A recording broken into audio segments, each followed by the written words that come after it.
पेद्रू आनी पावलू हे दोग आमचे पवित्र सभेचे मजबूत घटमूट खांबे. हे दोगूय जण जुदेव. पेद्रू खारवी शिकप नासलोलो मनीस, पूण ताच्या लागीं फुडारपण आसलें. आयच्या वांजेलांत आमी आयकलें जेन्ना जेजून तांकां विचारलें तुमी म्हाका कोण म्हूण म्हणटात, तेन्ना पेद्रू फुडाकार घेवन म्हणटा तूं क्रिस्त, देवाचो पूत. पूण होच पेद्रू भिवकुरो जेन्ना जेजू दर्याचेर चलून येतालो आनी शिसांक समजलें तो जेजू म्हणून, तेन्ना पेद्रूय दर्यांत उडकी मारता आनी दर्याचेर चलूंक लागता. पूण मागीर तो भियेता आनी तेन्ना तो बुडूंक लागता आनी जेजू ताका हात धरून भायर काडटा. जेजूक धरून दिल्ल्या वेळार 3 फावटी पेद्रून जेजूक नाकारलो. आपूण ताका वळखच ना, म्हाका खबर ना तो कोण अशें पेद्रू म्हणालो. आनी ताका जेजून पयलें सांगलोलें कोंब्यान साद घालचे आदीं 3 फावटी तूं म्हाका नाकारतलोय. इतलें जाणा आसून सयत पेद्रून जेजूक नाकारलो. पूण होच पेद्रू सादो मनीस पवित्र आत्मो ताचेर येतच तो बदल्लो आनी ताणें रोमा शारांत जेजूची बरी खबर परगटली आनी जेजून ताका आपोस्तलां मदें फुडारी म्हूण नेमलो आनी जेजू खातीर ताणें रोमा शारांत आपलो जीव दिलो. तेन्ना हेरोद राजा आसलो. आयच्या पयल्या वाचपांत आमी आयकलें ताणें जुआंवच्या भावाक जाकोबाक जिवेशी मारलेलो आनी ताणें आतां पेद्रूकय धरलो आनी बंदखणींत घालो आनी पास्क परबे उपरांत ताका ख्यास्त लावची म्हणून ताणें चिंतलोलें.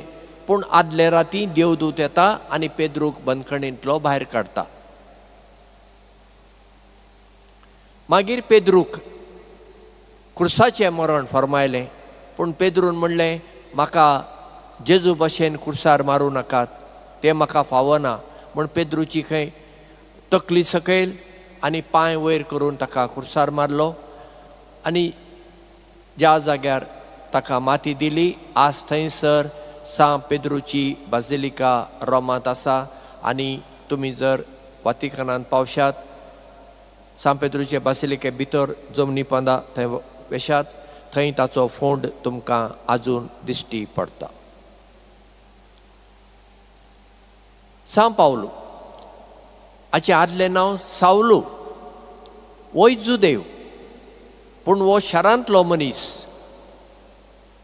तार्सूस ह्या गांवांतलो.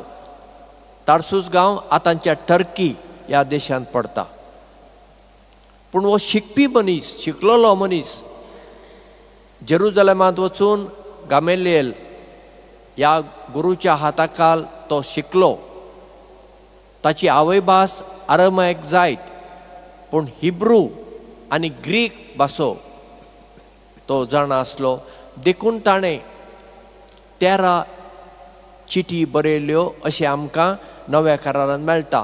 पूण आतां आमी जाणाव बायबलाचे जाणकार आमकां सांगतात त्या 13 चिटींतल्यो फकत 7 मात पेद्रून बरयल्यो. उरल्यो 6 पेद्रून बरोवंक नात.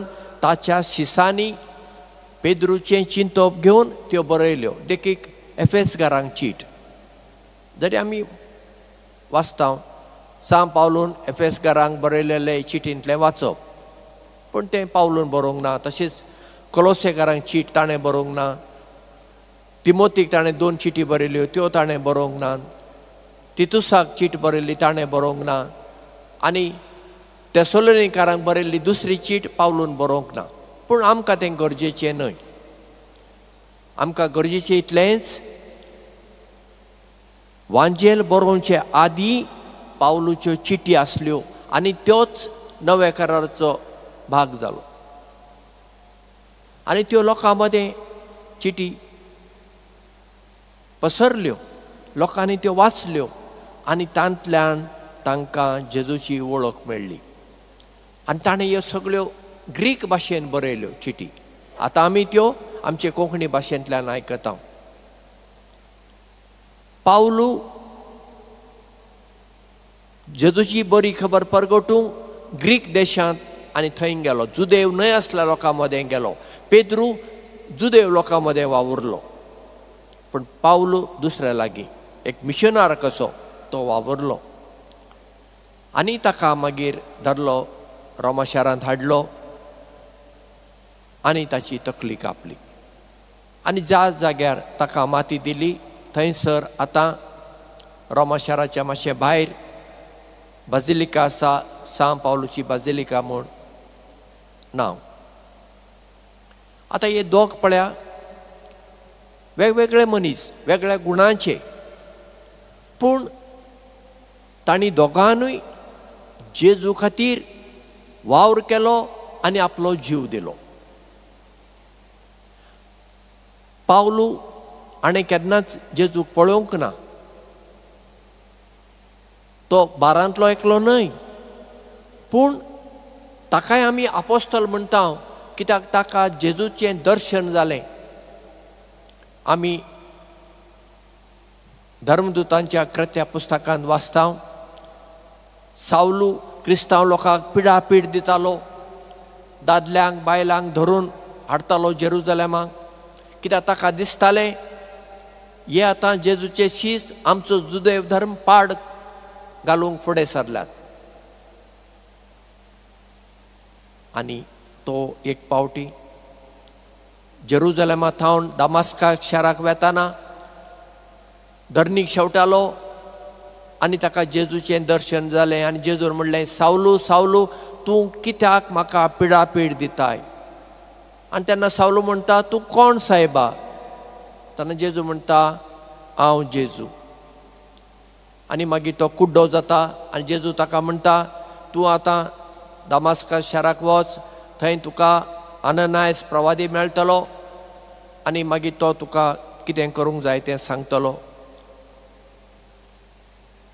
पावलू बरोबर आसल्यानी ताच्या हाताक धरून ताका दामास्का शाराक व्हेलो. अननायसाक तो भेटलो आनी मागीर ताचे दोळे उक्ते जाले आनी सावलू आसलो तो पावलू जालो.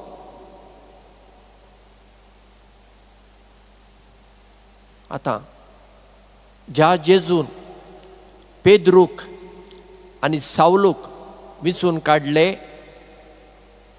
तो जेजू आमकांय विचून काडटा. आमकांय आमच्या बेसा प्रमाणे, आमच्या शिकपा प्रमाणे विचून काडल्यात. आमकांय एक मिसांव आसा आनी हे जेजूचें मिसांव आमी आमच्या जिवितांत पयलें जियोंक जाय. जेजूची बरी खबर आमच्या जिवितांतल्यान ती दुसऱ्या लोकांक मेळूंक जाय, बेश्टी तोंडांतल्यान न्हय. कितें आमी उलयता, कितें आमी दुसऱ्यांक सांगता, तें पयलें आमी जियोवचें पडटा. आतां देखीक पळया, आतां हांव हांगा थावन तुमकां शर्माव सांगता. शर्माव सांगल्यार जालो? म्हजें जिवीत आनी शर्माव लागीं लागीं आसूंक नाका. म्हणजे जें कितें हांव लोकांक सांगता तें हांवें पयलें जियोंक जाय. आनी जेन्ना हांव जियेतां ताचो प्रभाव लोकांचेर इलो इलो पडटा. आयच्या तिसऱ्या वाचपांत आमी आयकलें, जेजू शिसांक म्हणटा, लोक म्हाका कोण म्हूण म्हणटात? तांणी जाप दिली, कोण म्हणटा तूं एलिजा ओ जेरमायास ओ प्रवादांतलो कोण एकलो? पेद्रूनच खरी जाप दिली. पण जेजू मागीर फुडें म्हणटा, तुमी म्हाका कोण म्हूण म्हणटात? आज जेजू तोच प्रश्न आमकां दर एकल्याक विचारता, आमचें नांव काडून. चिंतुया, आमच्या मदल्या एकल्याचें नांव रॉनी. तर जेजू म्हणटा, रॉनी तूं म्हाका कोण म्हूण म्हणटाय. आनी आमचे मदें जर एकटी जॅनेट नांवाची आसा, जेजू तिका विचारता, जॅनेट तूं म्हाका कोण म्हूण म्हणटाय. दर एकल्यान आपली जाप दिवंक जाय. ती कोणें सांगून दिवची न्हय. कोणाक जेजू सोडवणदार, कोणाक जेजू देवाचो पूत, कोणाक जेजू आपलो इश्ट, कोणाक जेजू आपलो मेस्त्री, कोणाक जेजू आपलो सांगाती. आमच्यो जापो दुसऱ्यो दुसऱ्यो आसतल्योच. आनी जी जाप आमी जेजूक दिता ती जाप आमी जिवंक आसा. जेजू जर म्हजो सांगाती तर जेजू सांगाताच हांवें वेचें पडलें ना. जेजू एका वाटेन आनी हांव दुसऱ्या वाटेन, मागीर आमी सांगाती कशें जातले. हांव जेजू जर म्हजो मेस्त्री, म्हजो गुरुजी, हांवें ताचें मार्गदर्शन घेवंक नाका, ताची शिकवणे प्रमाणे जिवंक नाका. मेस्त्री सांगता एक आनी हांव करता दुसरेंच, कितें फायदो. आनी जर जेजू म्हाका म्हजो सोडवणदार म्हूण हांव मानून घेता तर ते सोडवणेचो फळ म्हज्या जिवितांत हांवें आपणावंक नाका. जर जेजू म्हज्या जिवितांत देवाचो पूत तर ताका हांवें पयलो मान दिवंक नाका. उरल्या सगळ्यांक मागीर. म्हणटच आयची परब आमकां आपयता पेद्रू आनी पावलो भाशेन जेजूचो पाटलाव करूंक,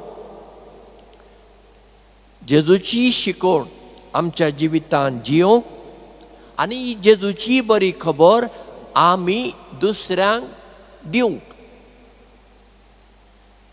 तर ह्या मिसा वेळार ही कृपा जिवन जाल्ल्या जेजून आमकां लाभाशी करूंक आमी मागुया.